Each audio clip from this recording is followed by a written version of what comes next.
Hi everyone! It's early April and the next 4 nights we're going to have frost. And unfortunately some of my fruit trees and my wisteria are already coming into flower. And when this happened a couple of years ago, everything died. I had no fruit, I had no wisteria flowers. It was very sad. So my solution is to wrap, where possible, my trees, the lower branches at least, and my wisteria. I wrap it with a sort of a plant cloth you can buy in any garden nursery, and I use string to hold it in place or clamps, and that's my solution.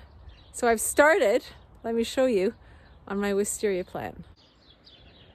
So these are the buds of the wisteria plant, and as you can see, they're just about to come out into flower, and the frost will literally make them all fall off, which is really not what you want, because wisterias are just the most beautiful flowers when they're flowering.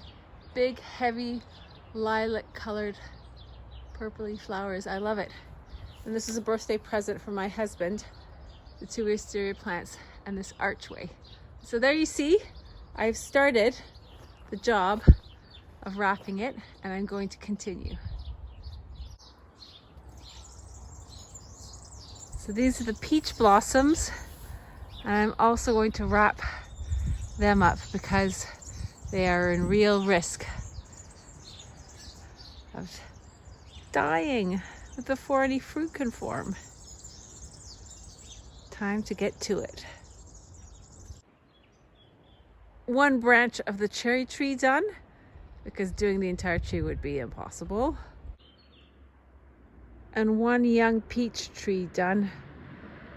And it'll be the first year we get peaches on it, so fingers crossed this works. And that's the wisteria done. Et voila, plants wrapped. Hopefully it works. My fingers are frozen. I'm going inside. Happy gardening, everyone.